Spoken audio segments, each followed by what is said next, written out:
हर एक बात पे कहते हो तुम कि तू क्या है। तुम ही कहो ये अंदाज़े गुफ्तगू क्या है। रगों में दौड़ते फिरने के हम नहीं कायल। जो आंख ही से ना टपके तो फिर लहू क्या है। नमस्कार दोस्तों, मैं हूं विष्णु स्वामी और आज हमारे साथ है राजस्थान युवा शक्ति एकीकृत महासंघ अध्यक्ष मनोज मीणा सिंह। सबसे पहले तो स्वागत है सर आपका इस सेशन में कि आपने अपना बिजी शेड्यूल में से हमें समय दिया। जी बिल्कुल, धन्यवाद विष्णु जी। आपको आप मिलने आए और बातचीत करने के लिए मेरे पास आए हो। बहुत बहुत धन्यवाद आपको और आपकी पूरी ऑडियंस को। तो सर सबसे पहला मैं आपसे प्रश्न यही करूंगा कि जिस तरह से आप जो बेरोजगार युवाओं की आवाज उठा रहे हो, जो आप सरकार से भिड़ जाते हो, कहाँ से आती है सर इतनी हिम्मत? देखो, ऐसा है विष्णु जी, मैं आपको बताऊं कि इन चीजों के पीछे हिम्मत का सीधा सा कारण है कि मैंने खुद ने एक बेरोजगारी देखी है और मैं एक बहुत ही एक गरीब परिवार से रहा हूं और मैं उस पीड़ा को समझता हूं कि जब एक बेरोजगार यहाँ तैयारी करता है तो माँ बाप के कितने सपने होते हैं, माँ बाप ने कितनी चीजें दांव पे लगाई होती है। एक गरीब का बेटा जब यहाँ पढ़ने आता है तो वो बहुत सपने लेके भी आता है, घर वाले उसके पीछे कर्जा लेके पैसा लगाते हैं, जेवर गिरवी रख के उसे पढ़ाते हैं। तो उनकी जब वो पीड़ा है वो ऐसी है कि जो उसे जब मैं देखता हूँ तो मेरे पे रहा नहीं जाता। और मैं खुद भी उस एक गरीब परिवार से आता हूँ तो एक मेरा ये मानना है कि तब मैं उनसे मिलता हूँ बेरोजगार युवाओं से तो मेरा एक मन में ये इच्छा होती है कि इनके काम कराए जाए, चाहे फिर सरकार है अपने से उसको लेकर चाहे कितना ही टॉर्चर करे, कितने ही मुकदमे लगाए, वो उनसे फर्क नहीं पड़ता। क्योंकि मेरे को ये पता है कि इन गरीब परिवार के लोगों को अगर नौकरी मिल गई तो इनके परिवार संपन्न हो जाएगा, इनके घर वालों के जो सपने हैं वो पूरे हो जाएंगे। तो मेरी जो ऊर्जा आती है उनके घर वालों को देख के और उनके जो स्थिति है उनको देख के एक ऐसी ऊर्जा मेरे को मिलती है कि इन बच्चों की मदद करनी चाहिए। और ये सिस्टम वर्तमान समय में ऐसा है कि कोई सरकार सुनने को तैयार नहीं है, कोई बेरोजगार युवाओं से कोई अधिकारी बात करने को तैयार नहीं है। इस दौर में मतलब कि आप देखोगे तो बहुत ही एक प्रकार से हिटलरशाही जैसा दौर इस समय देखने को मिल रहा है राजस्थान में, जहाँ युवाओं की अनसुनी करी जा रही है। तो मेरा यही है कि युवाओं की बात को सरकार तक पहुंचाया जाए, फिर चाहे सरकार कितना ही बच्चों को दिक्कतें करे नहीं करे, लेकिन मैं उनके साथ खड़ा रहता हूँ।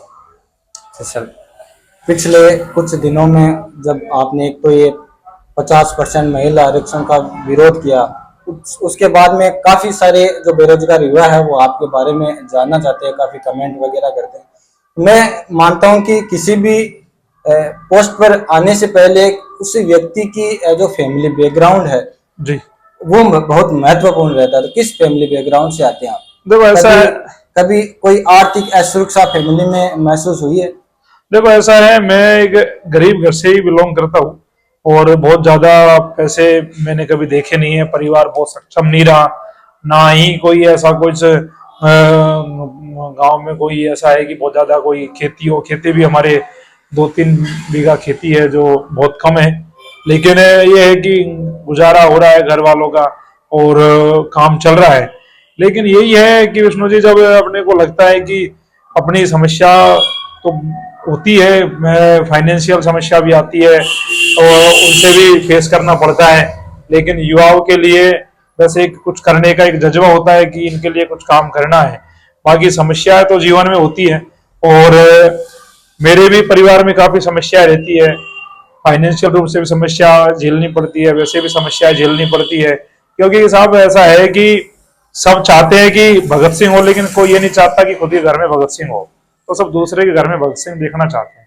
तो घर वालों को भी पीड़ा होती है, लेकिन अब ठीक है कि अपन लोगों की आवाज उठा रहे हैं, लोगों की मदद कर रहे हैं, तो बस आगे बढ़ रहे हैं। तो समस्याओं का सामना तो करना ही पड़ता है। एक सवाल यह भी आ रहा है कि 20 तारीख को एक आंदोलन हुआ था शहीद स्मारक पर 50% आरक्षण को लेकर। एक काफी लोग उस पर बातचीत कर रहे हैं। 20 जून का जो आंदोलन हुआ था उसको एक गलत रूप में दर्शाया जा रहा है, तो आपके हिसाब से वो कैसा रहा 20 तारीख वाला आंदोलन? देखो ऐसा है, 20 तारीख का जो आंदोलन था वो एक ऐतिहासिक आंदोलन था और मैंने अब तक सैकड़ों आंदोलन करे हैं, उसके पीछे एक लंबा मेरा अनुभव रहा है। और राजस्थान सरकार एक महिला सशक्तिकरण के नाम पे 50% का जो बिल लेके आई थी, उसके विरोध में ये 20 तारीख को शहीद स्मारक पे आंदोलन किया गया था, जिसमें राजस्थान भर से युवा पहुंचे थे। बड़ी संख्या में, हजारों की तादाद में राजस्थान के युवा शहीद स्मारक आए थे कि सरकार इस बिल को वापस ले। और उस आंदोलन की आप सफलता ये देखिए कि इतना बड़ा आंदोलन हुआ, सरकार ने ये घोषणा करी थी कि हम सब भर्तियों में लागू करेंगे विष्णु जी। तो सरकार को हमारे आंदोलन से और युवाओं की ललकार से सरकार को पीछे हटना पड़ा और सरकार ने इस फैसले पे विचार करा। फिर सरकार का स्टेटमेंट आता है कि हम इसे बीएसटी से लेवल 1 में करेंगे। मैं उससे भी इत्तेफाक नहीं रखता, सरकार को बीएसटी से लेवल 1 में भी उसे लागू नहीं करना चाहिए, उसके लिए भी हम संघर्ष कर रहे हैं। लेकिन वो 20 तारीख के आंदोलन की बदौलत है कि राजस्थान के युवाओं को उस कानून से बचा लिया, नहीं तो राजस्थान के तमाम बेरोजगार युवाओं की हत्या हो जाती, तमाम बेरोजगार युवाओं के स्कोप पर सरकारी नौकरी में जाने के बंद हो जाते, कि उन्हें सीट नहीं मिल पाती। तो कहीं ना कहीं उनकी लड़ाई मजबूती से लड़ी। और देखो, सब प्रकार के लोग होते हैं, कोई क्या बात करता है, कोई क्या बात करता है, उन चीजों में ज्यादा मैं जाना नहीं चाहता। मैं मेरे काम करता हूँ और आगे बढ़ता हूँ।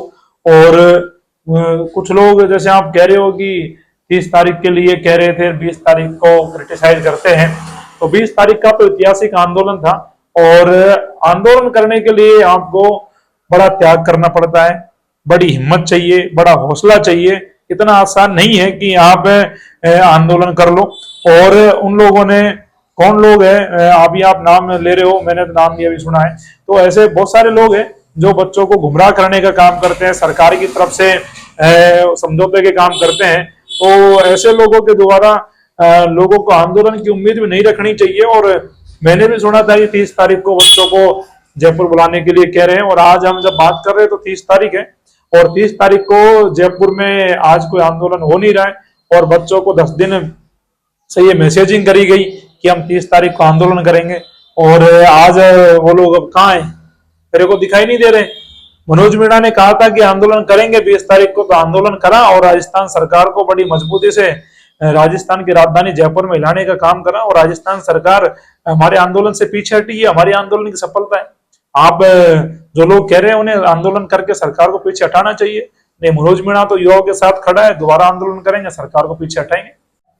ये जो 50% जो महिला आरक्षण है वो केवल लेवल 1 के लिए किया गया है, जबकि पहले ये 3rd ग्रेड पूरी भर्ती में बताया जा रहा था। इसके पीछे क्या कारण रहा है? क्या ये तोड़ने की राजनीति है?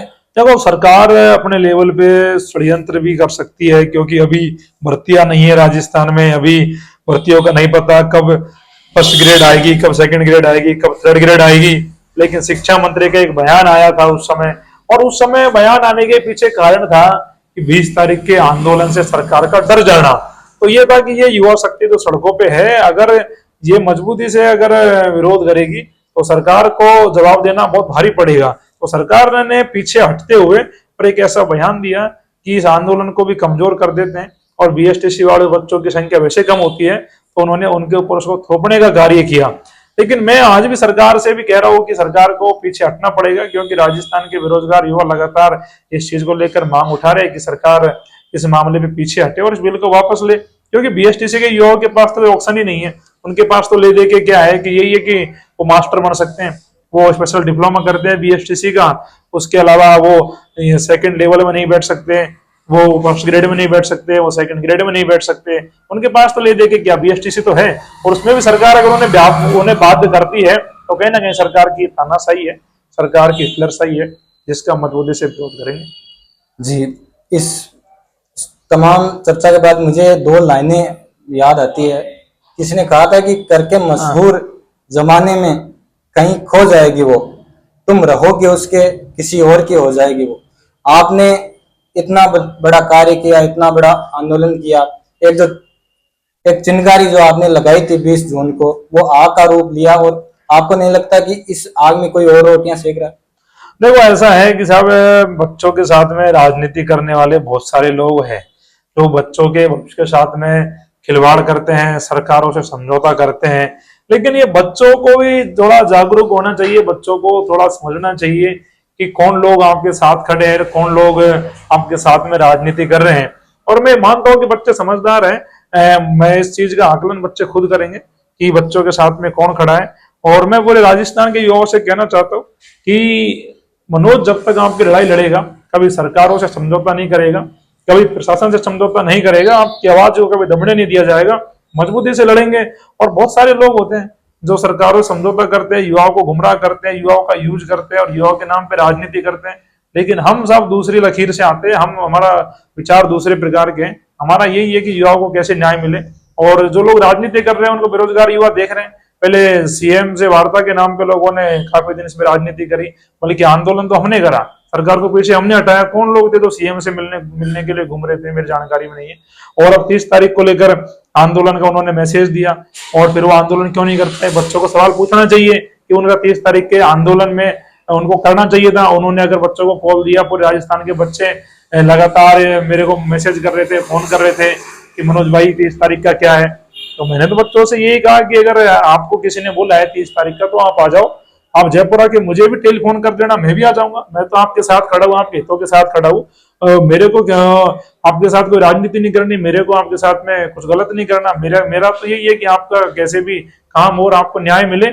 लेकिन मेरे को बच्चों का फोन आया कल शाम को दोबारा कि मनोज भाई वो आंदोलन कैंसिल हो गया। तो ऐसे लोग हैं जो राजनीति करते हैं, बच्चों को 10 दिन तक समय खराब करा, गुमराह करा बच्चों को, और उसके बाद में अब आंदोलन से पीछे हट गए। तो बच्चों को मानसिक रूप से प्रताड़ित तो किया ये लोगों ने। अब एक सबसे बड़ा जो सवाल आता है कि अगर ये आंदोलन आज या कल नहीं हुआ और नहीं होता है तो मनोज मीणा का अगला जो कदम है इस 50% महिला आरक्षण के खिलाफ वो क्या होगा? देखो ऐसा है, हमने 20 तारीख को भी आंदोलन करा था, लेकिन कुछ असामाजिक तत्वों के द्वारा बच्चों को गुमराह किया गया और 30 तारीख के लिए बोला गया। तो मैं इंतजार कर रहा था कि बच्चे कल के दिन ये ना कहे कि हम 30 तारीख को कुछ कर रहे थे और वो हमारा खराब हो गया, ऐसा कुछ हो गया। और मैं तो बच्चों के साथ हूँ। तो अब आने वाले समय में मैं इंतजार कर रहा हूँ कि विधानसभा शुरू हो जाए। राजस्थान में विधानसभा का सत्र शुरू हो रहा है 3 जुलाई से। तो सत्र शुरू होने के आसपास में ही कुछ रणनीति बना के कुछ ऐसा करेंगे जिससे राजस्थान सरकार पीछे हटे और ये मुद्दा विधानसभा में भी बाकी जो विपक्ष है वो भी उठाए और तमाम नेता भी उठाए। एक प्रश्न है कि आप पिछला जो कार्यकाल है काफी सारी इन मुद्दों पर है, वो पार्टियों से जो बातें हैं वो जोड़ ली जाती है। आप पिछला कांग्रेस का कार्यकाल और जितना भी बीजेपी का कार्यकाल रहा है, इन दोनों में अगर देखें तो कौन सा कार्यकाल आपके हिसाब से सही रहा? देखो, युवाओं के लिए कोई कार्यकाल सही गलत नहीं होता। युवाओं के लिए वो कार्यकाल सही होता है जहां उनकी बात करी जाती है, जहां भर्तियां निकाली जाती है, जहां पेपर लीक नहीं होते हो और जहां पारदर्शिता से परीक्षा कराई जाती हो और जहां समय पे चीजें हुई हो। लेकिन ऐसी कोई सरकारें कभी देखने को नहीं मिलती। पिछली कांग्रेस सरकार में 19 पेपर लीक हो गए, अभी तक जांच चल रही है। SIURO की कोई फैसला नहीं हो पा रहा। बीजेपी सरकार जो सत्ता में आई है वर्तमान समय में, उनके बड़े बड़े दावे थे कि हम सत्ता में आएंगे SI भर्ती को रद्द करेंगे, URO को रद्द करेंगे, बड़े नेताओं का नाम आ रहा है उनको पकड़ेंगे। बीजेपी सरकार अभी बड़े नेताओं को तो छोड़ो, जो पेपर लीक के मास्टरमाइंड सुरेश ढाका रीट में था, 2nd ग्रेड में था, उसको अभी तक मैं ये पकड़ नहीं पाए। DP जारोली को नहीं पकड़ पा रहे, प्रदीप पारासर से ये पूछताछ नहीं कर पाए। उस समय सुभाष गर्ग का नाम आ रहा था, राजीव गांधी स्टडी सर्किल का नाम आ रहा था, कितने लोगों से इन्होंने पूछताछ करी, नहीं करी। तो ये सब कांग्रेस बीजेपी के दोनों लोग एक ही थाली के चट्टे बट्टे, ये मिले हुए लोग हैं, इन्हें कोई फर्क नहीं पड़ता। ये राजनीति करते हैं बेरोजगार युवाओं के नाम पे, वोट बैंक की राजनीति करते हैं, युवाओं को बहलाने फुसलाने की राजनीति करते हैं। कल भी मैं एक डिबेट प्रोग्राम में था तो वहां भी वो करीबन कल मुख्यमंत्री जी ने कोई 20,000 बच्चों को नियुक्ति पत्र का वितरण किया है। तो 20,000 नियुक्ति पत्र का वितरण कर रही है सरकार, तो लेकिन आने वाले समय में भर्तियां भी निकालनी चाहिए।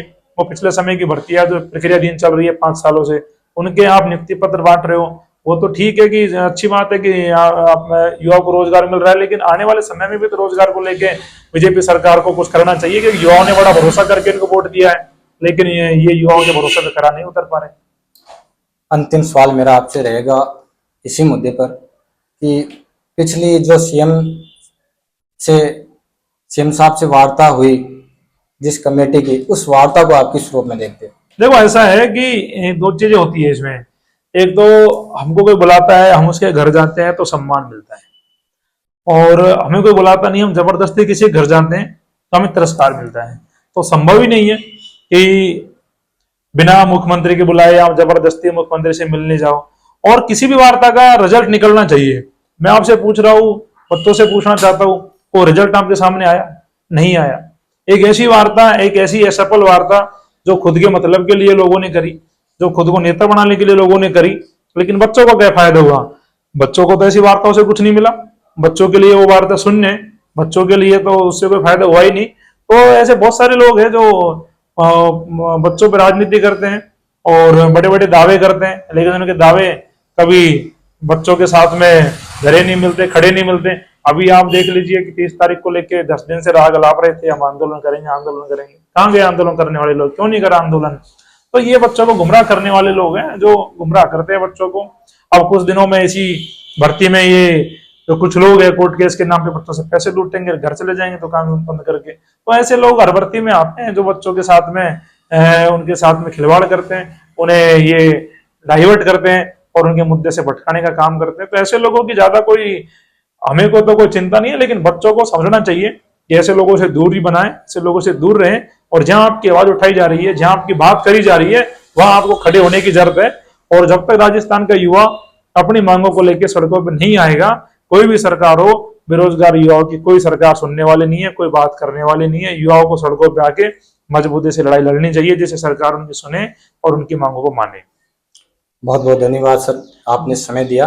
और काफी बेरोजगार जो विद्यार्थी है उनकी आप एक उम्मीद हो, इसलिए इसी तरह आप संघर्ष करते रहें, इसके लिए शुभकामनाएं। बहुत बहुत धन्यवाद विष्णु जी, आप पधारे, आपने पूरे इस मुद्दे पे बातचीत करी। और मैं उम्मीद करता हूँ कि मेरे जो राजस्थान के बेरोजगार युवा है पूरी चर्चा को समझेंगे और मजबूती से अपने मुद्दों में सड़कों पर निकलेंगे और साथ खड़े रहेंगे, जिससे मजबूती से हम युवाओं की आवाज उठा सके। धन्यवाद।